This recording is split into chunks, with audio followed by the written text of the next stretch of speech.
Hello' বন্ধু, current আছামলৈ স্বাগতম। আজি দেখুৱাম আপোনালোকক ৫ লাখ টকীয়া সাঁচি গছ। হয় বন্ধু, আপোনালোকৰ নিশ্চয় চাবলৈ মন গৈছে যে ৫ লাখ টকীয়া সাঁচি গছডাল কেনেকুৱা হ'ব। হেল্ল' বন্ধু, সাঁচি গছ হৈছে এবিধ জৈৱিক সম্পদ। যেনেকৈ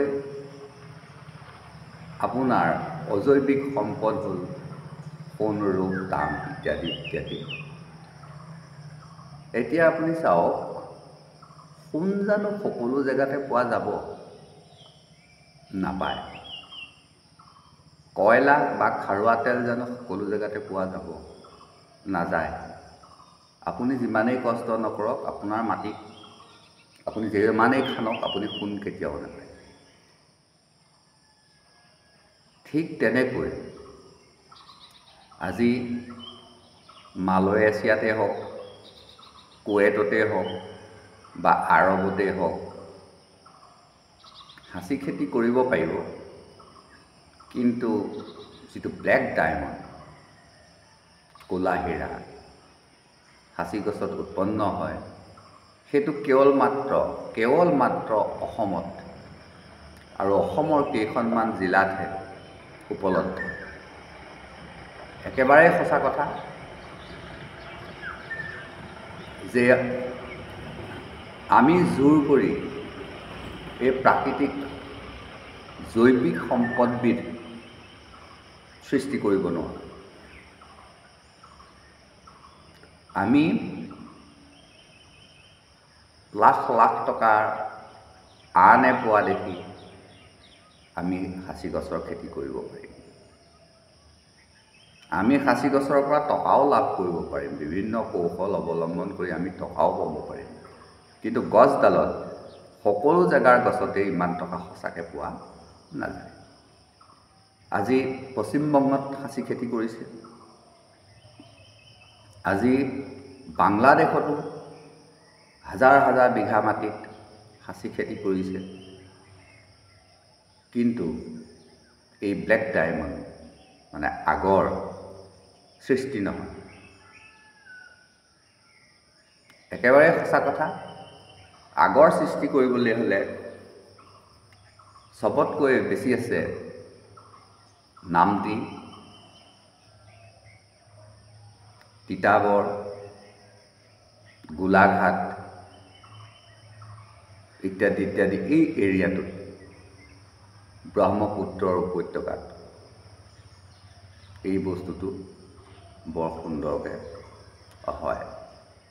বৰাকত ইয়াৰ কোনো স্থানেই নাই বুলি ক'ব পৰা যায়, বা গংগা উপত্যকাত ই নিচেইকৈ নাই। মাত্ৰ ব্ৰহ্মপুত্ৰ উপত্যকা অঞ্চলটোত ইয়াক পোৱা যায়। আমাৰ যোৰহাট, গোলাঘাট, মাজুলী ইত্যাদি কৰি যিখিনি জেগা আছে, অৱশ্যে মাজুলীটো ইমান মাল নহয়, ই ব্ৰহ্মপুত্ৰৰ লগত সম্পূৰ্ণ কানেকশ্যন আছে। যেনেকৈ ব্ৰহ্মপুত্ৰৰ জলস্তৰ কমি গ'লে আমাৰো জলস্তৰটো কমি যায়, ব্ৰহ্মপুত্ৰ ফুলি থাকিলে আমাৰো জলস্তৰটো ঊৰ্ধ্বগামী হয়। ঠিক তেনেকৈ সাঁচি গছৰ ওপৰত এই ব্ৰহ্মপুত্ৰ নদীৰ সাংঘাতিক প্ৰভাৱ আছে। হেল্ল' বন্ধু, তেতিয়াহ'লে আমি সাঁচি খেতি কি নকৰিম নেকি? কৰিব লাগিব। সেইটোকে কৈ আছোঁ যে আজি বাংলাদেশেও হাজাৰ হাজাৰ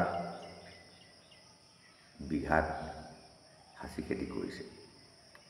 এটা কথা মন কৰক, মোৰ কথাটো আপুনি প্ৰমাণ পাব যে আজি ডুবাইলৈ সাঁচিৰ আচল ব্যৱহাৰটো হৈ গৈ ডুবাইত, কিন্তু ডুবাইততো সাঁচি খেতি মানুহে নকৰে বা কৰিবলৈ জেগাও নাই, অকণো যত্নও নকৰে, কাৰণ তেওঁলোকে অকল কিনাতেই থাকে। কিনাটো সহজ। আজি আপুনি 1 কোটি টকা দিলে আপুনি 500 গ্ৰাম পিয়ৰ আতৰ পাব। কিন্তু সেই আতৰটো 500 গ্ৰাম পিয়ৰ আতৰ বনাবলৈ যিমানখিনি শ্ৰম কৰিব লাগিব, সেই ধনী দেশবিলাকে, যিবিলাক তেলৰ দেশ, সেই দেশবিলাকে ইমান শ্ৰম কৰিবলৈ অকণো ইচ্ছা নকৰে। আজি আপোনাক গাই 10জনী লৈ আনিলে আপোনাৰ গাখীৰ উভৈনদী হৈ যাব, কিন্তু খাচী গছ 10জোপা ৰুলে আপোনাৰ মাল উভৈনদী নহয়। তেতিয়া আপুনি কেইটামান কাম কৰিব লাগিব। এক হ'ল, আপুনি যদি মই কোৱা অঞ্চল কেইটাৰ মানুহ হয় বা আপুনি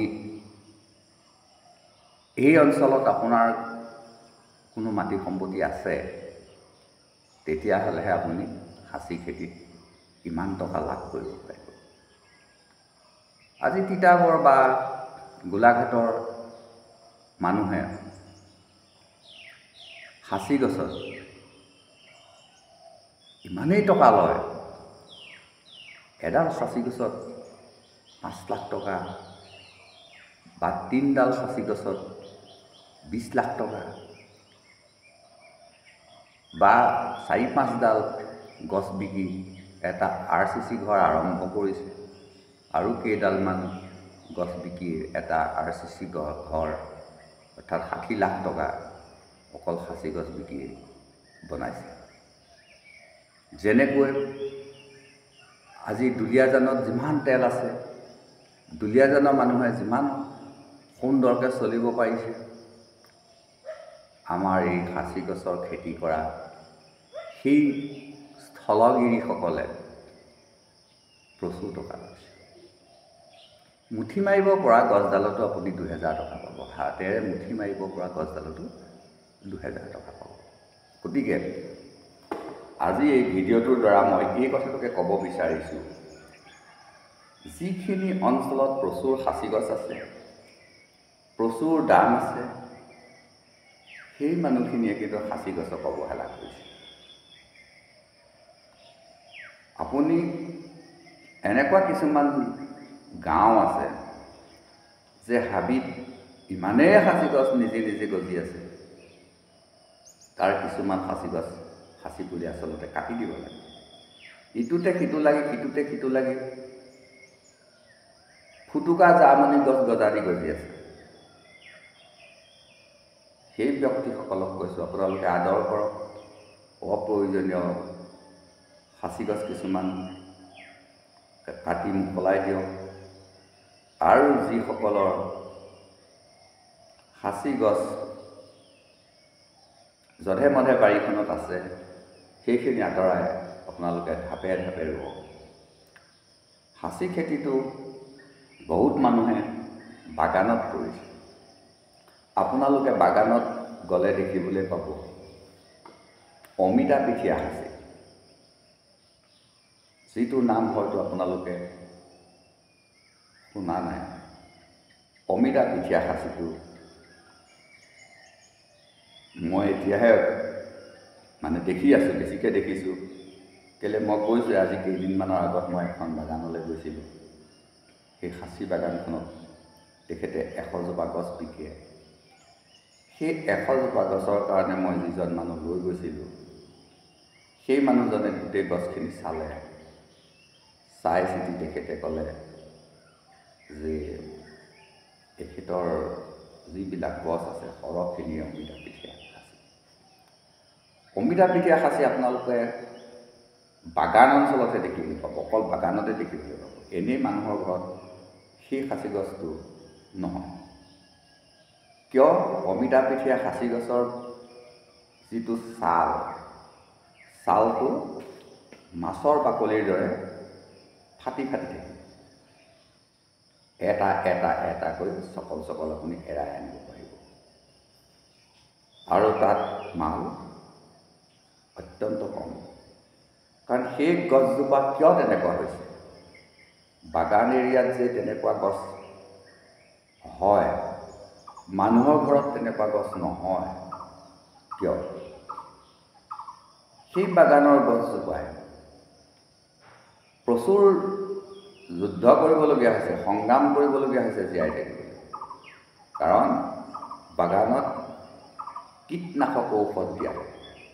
প্ৰত্যেক বছৰে প্ৰচুৰ কীটনাশক দ্ৰব্য প্ৰয়োগ কৰে। আপোনাৰ লোপাৰ আহিছে, লোপাৰৰ কাৰণে মাৰিলে।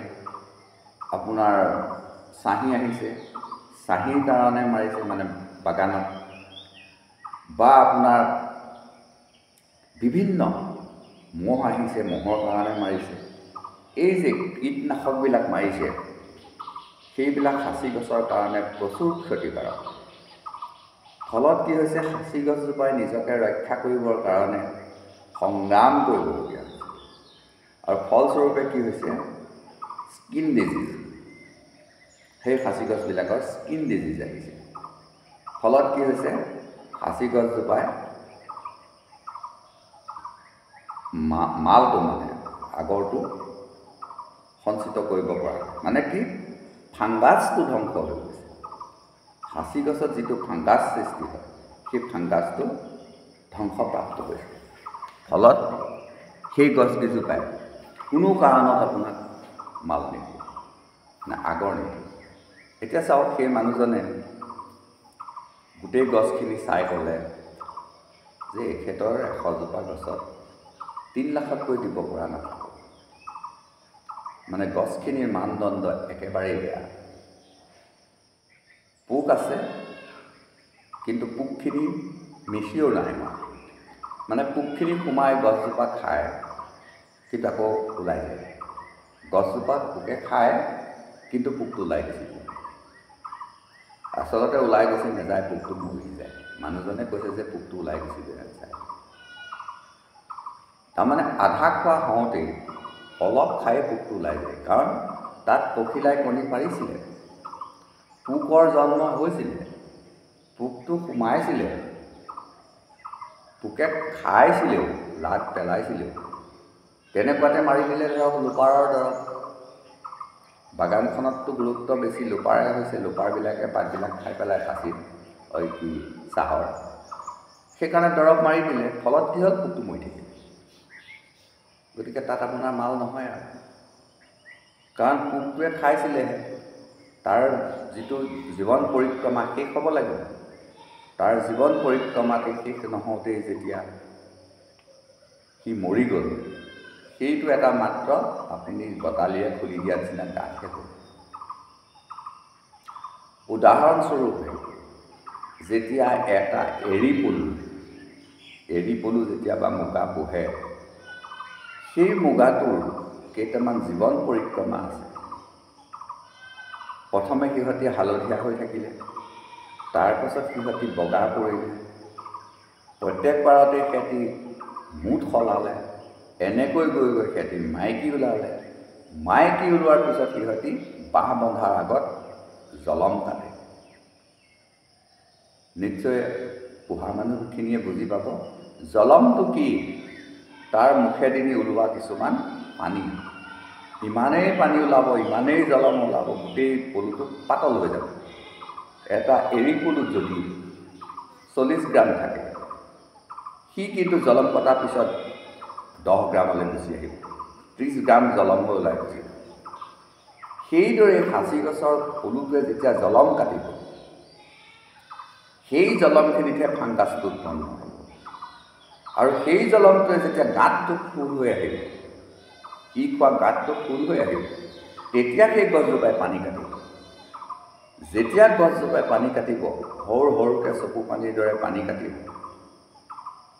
আৰু সেই পানীখিনিয়ে গছজোপাত এটা দাগ বহুৱাব, ক'লাকৈ এটা বৈ অহা দাগ বহুৱাব। আৰু ফুটাটো আপোনাৰ বন্ধ হওক বা নহওক, সেইটোলৈ মই নাযাওঁৱেই। ফুটাটো স্বাভাৱিকভাৱে বন্ধ হৈ যাব পোকটো মৰাৰ পিছত। কিন্তু সেই যিটো ক'লা দাগ আছিলে, সেই দাগটো কিন্তু সমূলঞ্চে নাইকিয়া হৈ যাব। জলমৰ দাগটো সমূলঞ্চে গছজোপাৰ পৰা নাইকিয়া হৈ যাব। সেইজোপা গছতে আপুনি লাখ লাখ টকা পাব। যদি পোকটো সোমাইছিলে, পোকটো মৰি গ'ল, পোকটো মেচিয়ৰ নহ'ল, সেইজোপা গছত আপুনি লাখ টকা নাপায়, আপোনাৰ যিমানেই ফুটি নথক কিয়। সেই ফুটিটো তেতিয়া কেনেকুৱা হ'ব গম পায়নে? যদি পোকটো মৰি যায়, সেই ফুটিটো হ'ব ভাটৌটুটীয়া ফুটি, অৰ্থাৎ ফুটিটোৰ মাজত এটা ৰুদ্ৰাক্ষৰ ফুটিত থকা দাগৰ নিচিনা দাগ আহিব। সেইটোৱে প্ৰমাণ কৰিব যে পোকটো মেচিয়ৰ নহ'ল।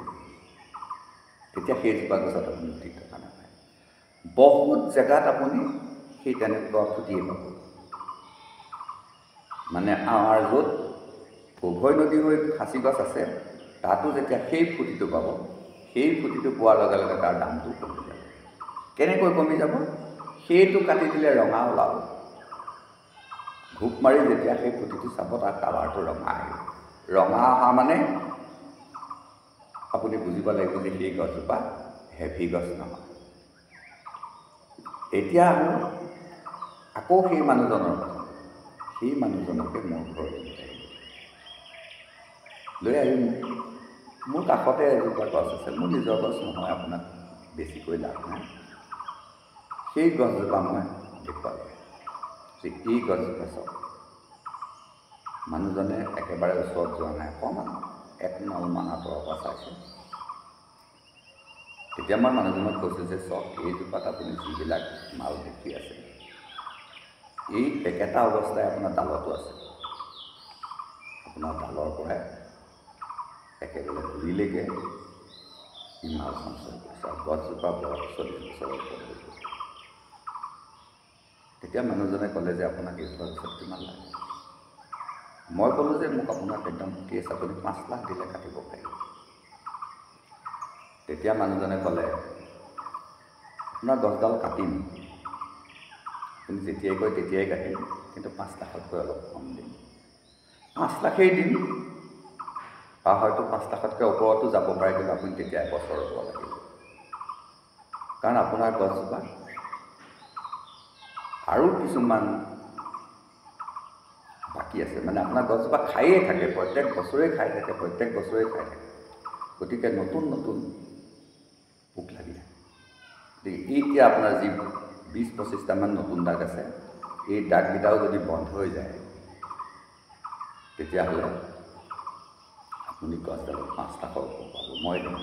আৰু মানুহজন মোৰ একেবাৰে প্ৰিয় মানুহ, আপোন মানুহ। তেখেতে নিজেই বটালি কৰে আৰু একেবাৰে বেগৰ লগত থাকে।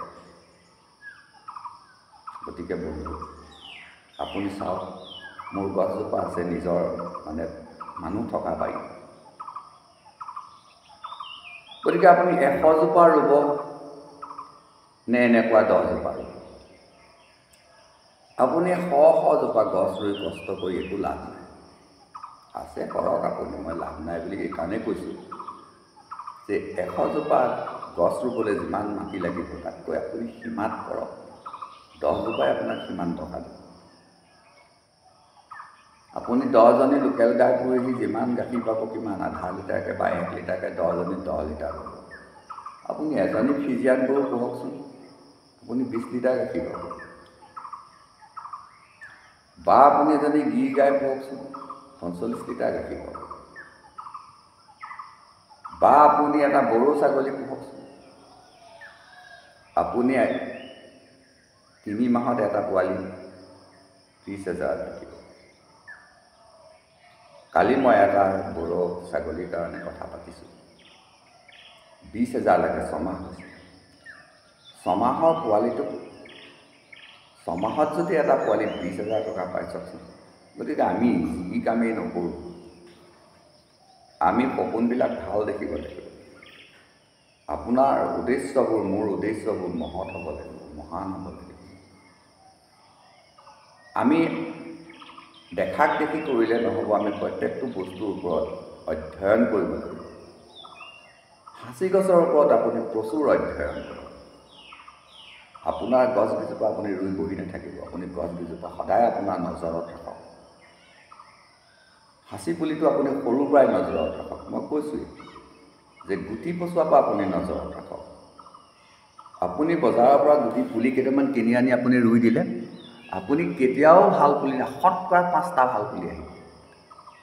সেইকাৰণে আপোনাৰ এই ডাঙৰ ডাঙৰ বাগানবিলাক চকচোন বাছি বাছি গছ কিনে, শতকৰা 5টা ভাল পুলি ওলাব।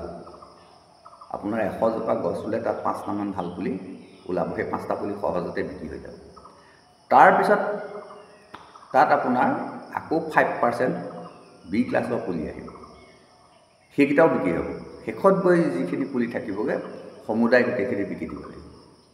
কিন্তু যদি আপুনি চিলেক্ট কৰি লয়, প্ৰথমে পুলি ৰুওঁতেই যদি চিলেক্ট কৰি লয়, তেতিয়া আপোনাৰ কোনো অসুবিধা নহয়। হেল্ল' বন্ধু, বেছি দীঘলীয়া নকৰোঁ, এতিয়া আপোনালোকক মই দেখুৱাবলৈ লৈছোঁ সেই গছজোপা।